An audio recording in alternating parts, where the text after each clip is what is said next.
Well, I need to welcome you back, and we're still with the big story for today. We're talking about the free fall of the Naira and measures that has to be taken. Looking at the visit of no other but the acting CBN governor, Shonobi, yesterday at the presidential villa in Abuja, going to reassure President Bola Ahmed Tinubu that, maybe he should put his mind at rest. But look at what seems to be happening with the free fall of the Naira. As of this morning, the Naira in the parallel market to the dollar is 945. And most speculators, let me call speculators rather, are saying we might get 1,000 Naira to a dollar pretty soon. But anyway, right here and soon talking about it, as we have before we went on the break, is no other person but an economist, Chief Olori Magege, helping out to answer the difficult questions. Well, sorry, they are difficult. Okay. But I need to really ask, and Nigerians have the right to know. Some of the information we're really disclosing at the moment are really deep, but we need to really ask those questions so we know where we stand. But anyway, before we went on the break, we talked or looked at some of the economic reasons we are having the Naira slide against the dollar.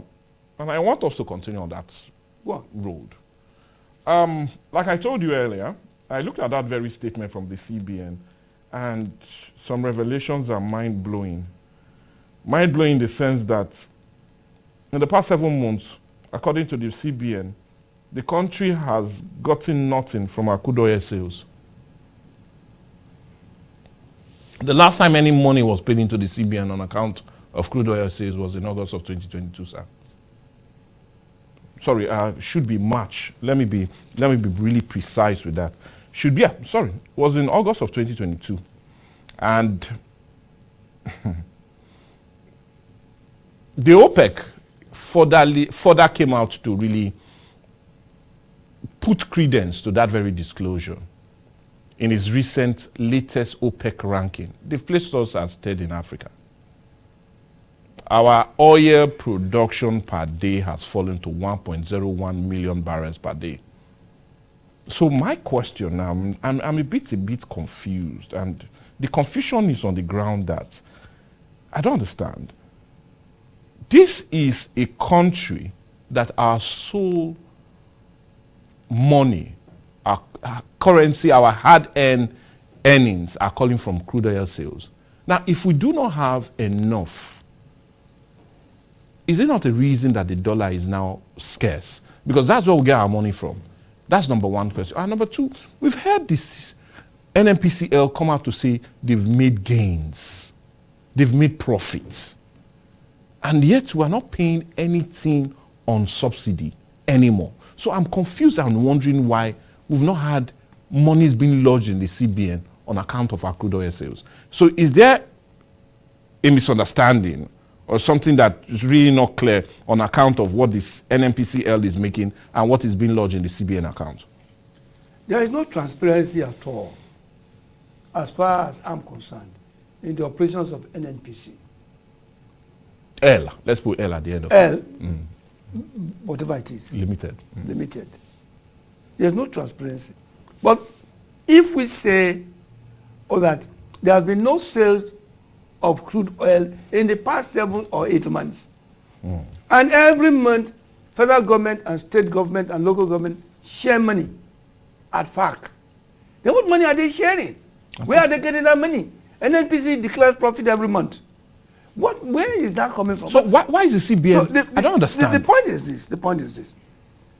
If we say we have not sold any crude oil in the past 7 months, and we are producing, well, it may have fallen down to 1,000 or 1 million barrels a day. 1.081 million barrels per day. Then where are we storing them? So either the CBN is not telling us the truth, or there is a lie somewhere. There is a misinformation somewhere. And that misinformation is probably to paint somebody better over in the a good other view than the other. That's all I can say. Otherwise, you are producing. But don't you feel the CBN might be saying the truth, especially with the scarcity of dollar? Because if we're selling crude, we'll definitely be getting it. Crude, the sales of crude is in dollars in the international market. And if we're having much dollars, we're either increasing our foreign reserve or having it in circulation in Nigeria. You see,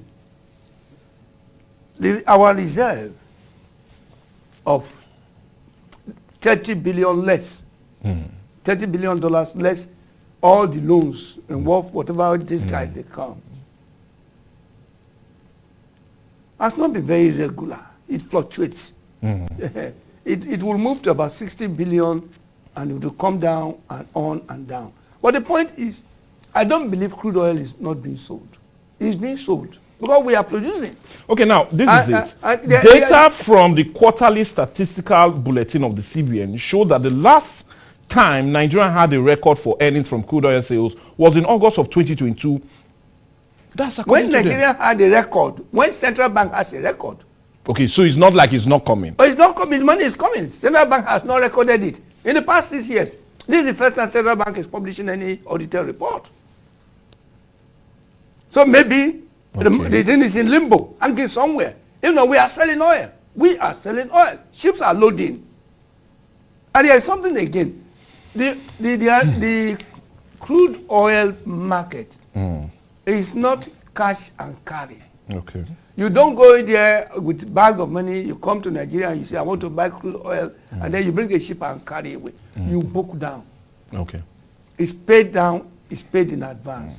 So if we say that there has been no sales, maybe again there is a lull in the market, maybe again there is surplus oil in the market. Okay. Maybe a lot of factors.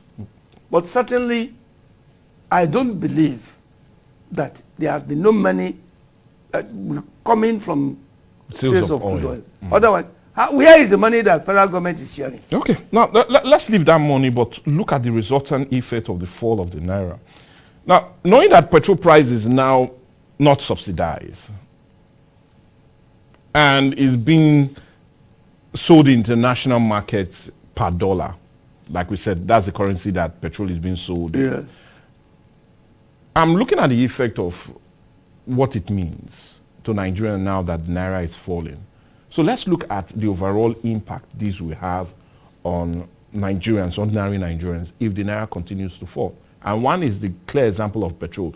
And even when you listen to Labour, even in the papers this morning, they said we are likely going to have an economic shutdown if the petrol price rises again. Would you say that's a direct hit from the slide of the Naira? We are over-focusing on foreign exchange, and rather than focusing on the solution to the foreign exchange. As the Naira is falling, foreign goods are becoming very expensive in Nigeria. Of course. But Nigerian goods are becoming cheaper to export out. To exporters. So it's not like Naira is falling, this or that. As a matter of fact, the gains are there. Yeah, the gains are there. Nigerian goods have become very cheap compared to foreign imports. But the question is, how many of them good are we exporting? We are not exploiting it, and it's the exploitation that we should focus on. To solve this problem. To solve this problem. I have just told you now that of the 650 Naira per liter at the filling station, only about 100 Naira is money that comes into Nigeria, that Nigeria benefits from. All others go abroad. Why can't we stop that so that the entire money flows into Nigeria by reviving our refineries? If we revive our refineries, the entire money, this entire money that transportation goes, the refinery abroad will be retained in Nigeria, and the economy will boom. Why sell raw cocoa abroad? Why not sell chocolate, refined chocolate, quality chocolate abroad? That is the trading we are talking about. That is the solution, not focusing on every morning you develop high blood pressure because Naira is falling on this or that. No. The only solution is for Nigeria to produce and produce quality products so that foreigners will now come and buy. And when they buy, they will pay us dollars. When they come and buy, they will pay us dollars. Because it's cheaper. It's cheaper. There is no reason for us to buy tires from abroad. When we are producing rubber here, we had Michelin here. Did you encourage Michelin to produce? It collapsed. It collapsed. And it collapsed because importing tires from abroad is cheaper than buying Nigerian producing tire in Nigeria. So this solution is this. Not focusing on foreign exchange, falling Naira, rising Naira. Let us focus on production. Dangote has been there. We don't know when Dangote will produce. We don't even know the conditions under which Dangote has been licensed to produce, to refine crude oil. We don't know. That's a huge gray area. That should be of concern to us. Is Dangote presence going to stop or negate foreign investors or local investors into the oil, into the refinery sector? It's a question. It's a question. Because Dangote is not producing. And Dangote is not producing, and we are increasing fuel. There are speculation that the price of, the increase in the price of fuel is maybe it's a result of Dangote coming on stream. That's speculation. But it is something that is trending.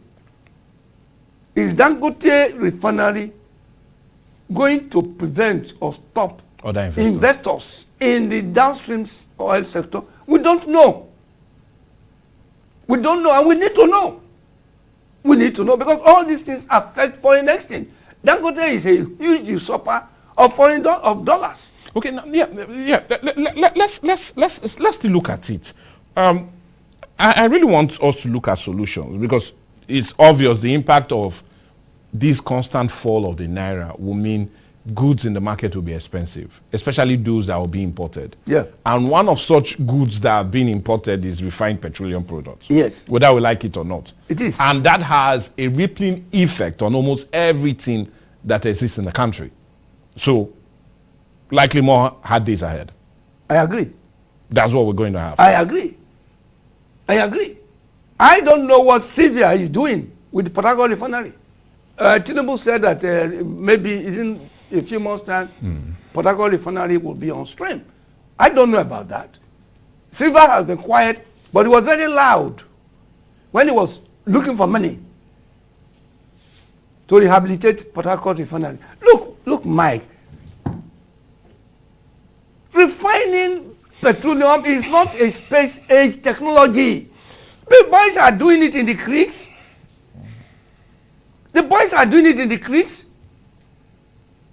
What does it cost to have refineries in Nigeria?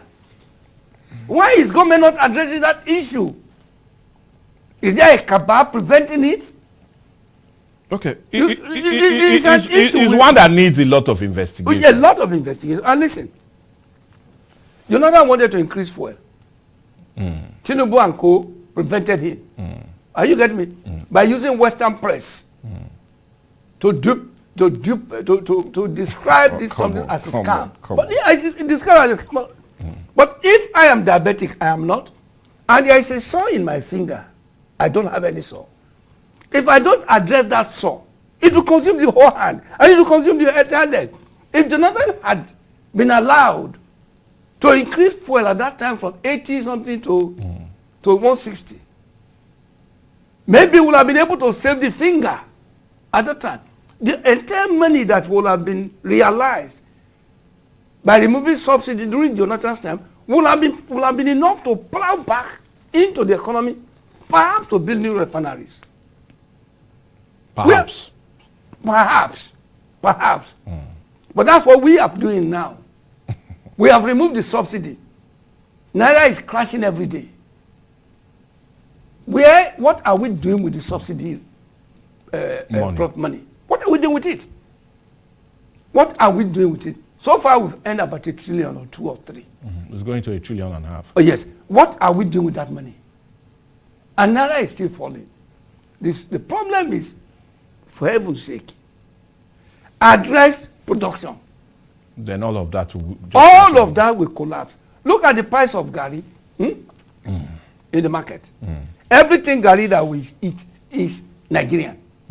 There is no foreign component in the production embedded of Gari. in it. Are you getting what I'm saying? It's not the increase in the price of Gari is due to the fuel increase. Not because the production cost is gone higher. Yeah. No. It's because of the fuel increase that's affecting the price of Gari. But if Gari had been imported, Gari would not be selling for 1,600 naira a basket. Gari would be selling for 3,000-4,000. Are you? Yeah. This is a typical example of why we should produce. Why we should produce. We cannot be energy producing in terms of crude oil. And yet we are energy dependent. We cannot do that. We're energy dependent because we can't produce the fuel that we are using. And the singular most expensive thing in Nigeria today that people are putting money is fuel. So any sensible government will address wholeheartedly the issue of refineries in Nigeria.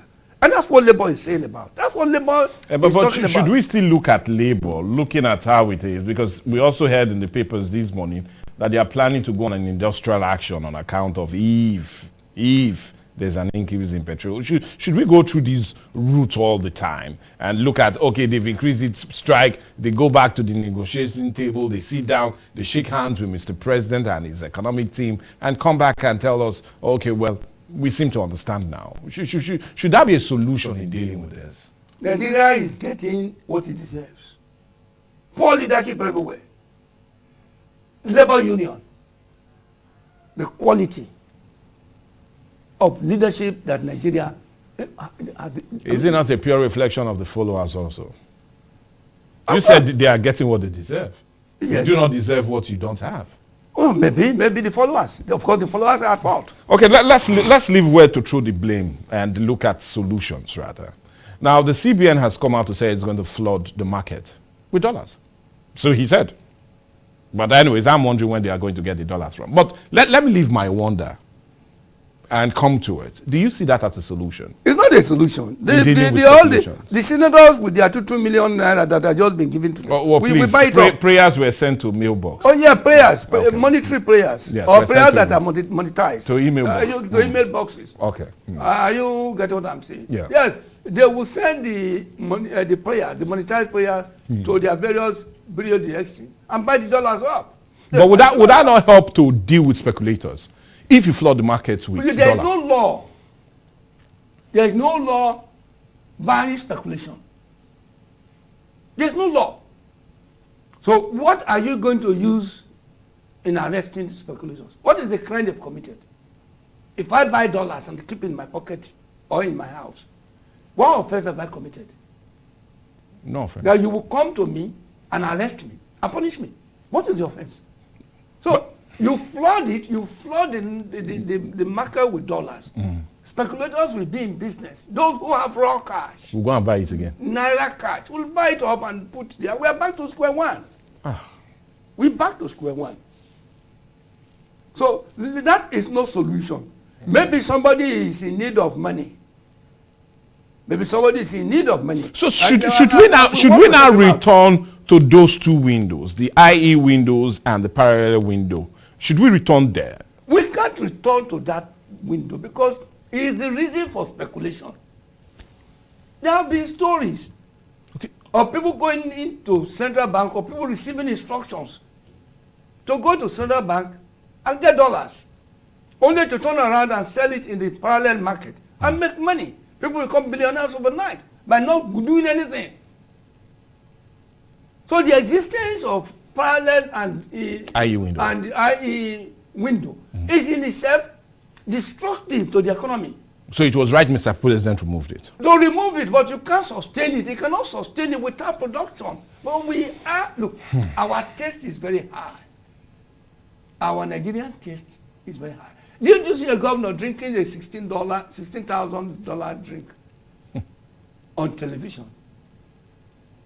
$16,000. Is it $16,000 or $35,000 champagne on television? Think of how much Naira that will be. That will be. So we have foreign taste, either by design or by default. We have foreign taste. Our clothes are foreign. This Ankara we don't like. Unless a shirt is branded foreign. Unless our shoe is branded foreign. Unless even the sugar that we put in our tea is branded foreign. We are not happy. We are not happy as a people. So, there is need for behavioral change. Attitudinal change in us, individuals. But that will be a long term. These problems are there. We keep saying long term, but we're not starting. Okay. We are not beginning. Okay.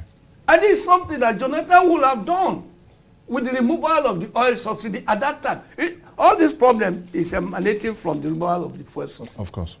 Of course. So if we have removed the subsidy at that time, would have settled by now. We would have been able to save the hand when the finger was only one rotting. We would have been able to save the hand. Now the whole body is gone. The whole body is gone. And we are not crying that the body is smelling. Why would it smell? It's dead now. It's dead.